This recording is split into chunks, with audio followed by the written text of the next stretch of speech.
एक ऐसा देश जहां पुलिस में भर्ती होने से पहले लड़कियों को देना होता है अपना वर्जिनिटी टेस्ट। पर ये देश कौन सा है? और एक ऐसी लड़की जिसकी 2 नहीं बल्कि 4 टांगे हैं, और एक ऐसा कबीला जिसकी शादी की परंपरा सुनकर आप अपना सिर पकड़ लेंगे। पर ये परंपरा क्या है? यदि नहीं जानते तो बने रहिए नई वीडियो के आखिर तक। नंबर 10। चीन में एक ऐसे तरीके से लोगों का इलाज किया जाता है जिसे देखकर आपके होश उड़ जाएंगे। इलाज करने के इस तरीके को फायर थेरेपी के नाम से जानते हैं। इस तरीके से इलाज करने के लिए मरीज के शरीर के ऊपर आग लगा दी जाती है। फायर थेरेपी सदियों से चलती आ रही है। इस थेरेपी से इलाज करने के लिए मरीज की कमर पर जड़ी बूटियों से बना एक लेप लगाया जाता है।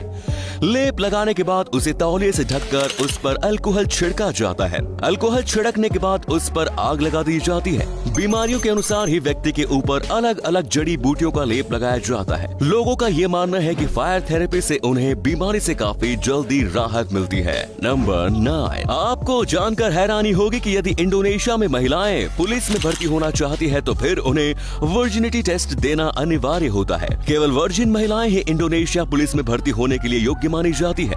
बड़ा ही अजीब नियम है। नंबर 8। वैलेंटाइन डे आते ही कई सारे संगठन एक्टिव होकर इनका पुरजोर विरोध करना शुरू कर देते हैं। भारत हिंदू फ्रंट नाम का एक ऐसा ही संगठन है जिसने वर्ष 2018 में वैलेंटाइन डे के प्रति विरोध जताने के लिए गधे और कुत्ते की शादी करा दी। इस संगठन का कहना था कि उनका संगठन भारतीय परंपरा और संस्कृति को बचाने के लिए इस दिन का विरोध करता है। वैसे इनका मकसद जो भी हो, लेकिन विरोध जताने का इनका तरीका काफी मजेदार है। नंबर 7। वर्ष 1980 में कैंपिंग के लिए बाहर गए एक ऑस्ट्रेलियन कपल की 2 महीने की बेटी अजारिया को डिंगो प्रजाति के ऑस्ट्रेलियन जंगली कुत्ते उठाकर ले गए। जब पुलिस को इसका कोई सबूत नहीं मिला तो बच्चे की मां लिंडी कैम्बरलिन को ही बच्चे की हत्या का आरोपी ठहराया गया और लिंडी को उम्र कैद की सजा सुना दी गई। इस घटना के लगभग 3 साल बाद जहां से बच्ची गायब हुई थी, वहीं से कुछ दूरी पर डिंगो कुत्तों की मांद के पास उसी बच्चे के कपड़े मिले जिस पर डिंगो के पैरों के निशान भी थे।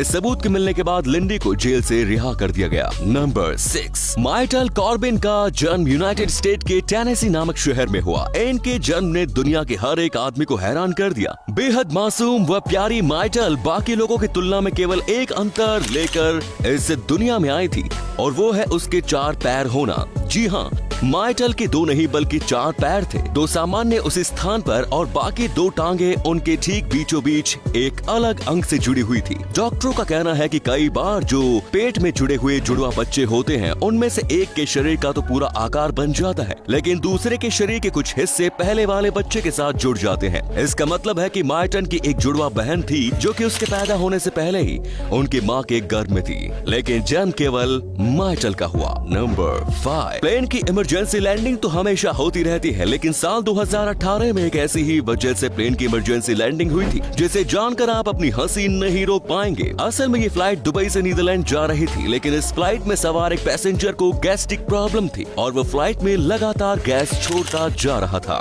इस शख्स के लगातार फार्ट की वजह से फ्लाइट में सवार बाकी यात्रियों को दिक्कत होने लगी और उन्होंने हंगामा शुरू कर दिया। यात्रियों ने इतना हंगामा मचाया कि आखिरकार फ्लाइट को ऑस्ट्रेलिया के वियना शहर में इमरजेंसी लैंडिंग करनी पड़ी। इस घटना की सबसे मजेदार बात तो ये रही कि न्यूयॉर्क पोस्ट ने इस घटना को पार्ट अटैक के टाइटल से छापा। नंबर 4। फ्रांस में एक ऐसा कानून मौजूद है जिसके अनुसार यदि अपने काम के दौरान छुट्टी नहीं ली तो फिर आप पर जुर्माना लगाया जा सकता है। साल 2018 में इस कानून का उल्लंघन करने पर कैड्रिक वेरी नाम के एक शख्स पर 2 लाख रुपए का जुर्माना भी लगाया गया था। इनके ऊपर आरोप ये था कि उन्होंने साल 2017 के बाद से एक दिन भी अपनी बेकरी बंद नहीं की, मतलब वो साल भर काम करते रहे। इस तरह से उन्होंने फ्रांस के लेबर कानून का उल्लंघन किया। इसके बिल्कुल उलट एक हमारा देश है, यहाँ अगर साल में एक भी एक्स्ट्रा छुट्टी ले ली तो बॉस के दर्जनों ताने सुनने पड़ते हैं। नंबर 3। नागालैंड की मोन जिले में एक ऐसा गांव स्थित है जिसका आधा हिस्सा भारत में तो वहीं आधा हिस्सा म्यांमार में है। इस गांव का नाम है लोंगवा। इस गांव की दिलचस्प बात यह है कि यहाँ के नागरिकों को भारत और म्यांमार दोनों की आधी आधी नागरिकता प्राप्त है, यानी इस गांव के लोगों के पास दोनों ही देशों की नागरिकता है। इस गांव के कुछ घर तो इस तरह से बने हुए हैं जिनका किचन म्यांमार में है तो बेडरूम भारत में, मतलब इस गांव के लोग म्यांमार में खाना बनाते हैं और भारत में आकर आराम करते हैं। अमेजिंग। नंबर 2। एक कोमा की कीमत क्या होती है वो आप अमेरिका के ओआक्रिस्ट डेयरी के मालिक से पूछ सकते हैं। हैं। ओआ क्रूस्ट डेयरी के मालिक ने अपने 3 ड्राइवरों को एक लेटर दिया। उस लेटर में वो एक सेंटेंस के बीच कॉमा देना भूल गए, जिस कारण ड्राइवरों के बीच उलझन पैदा हो गई। इसके बाद उन्होंने कोर्ट का रुख किया। एक कॉमा की वजह से अदालत में 4 साल लंबी लड़ाई चली। इसके बाद अदालत ने ड्राइवरों के पक्ष में फैसला सुनाते हुए ओआ क्रूस्ट डेयरी को निर्देश दिया कि वो ड्राइवरों को $5 मिलियन का भुगतान करे। एक कॉमा की कीमत $5 मिलियन। गजब है। एंड लास्ट नंबर 1, इंडोनेशिया के टिडोंग समुदाय के बीच शादी की एक ऐसी रस्म निभाई जाती है जो शादीशुदा जोड़ों के लिए बहुत ही बड़ी मुसीबत बन जाती है। टिडोंग समुदाय में शादी के बाद 3 दिन तक दूल्हा दुल्हन को टॉयलेट जाने पर पाबंदी होती है। इन 3 दिनों में दोनों को काफी कम मात्रा में खाना पानी दिया जाता है। इस समुदाय के लोगों का मानना है कि ये रस्म निभाने से दूल्हा दुल्हन के बीच का प्यार काफी गहरा हो जाता है। तो ये थे कुछ अमेजिंग फैक्ट्स। आपको उनमें से कौन सा फैक्ट सबसे ज्यादा इंटरेस्टिंग लगा, कमेंट्स में जरूर बताइए। और साथ ही वीडियो को प्लीज लाइक, शेयर और चैनल को सब्सक्राइब कर दीजिए। धन्यवाद।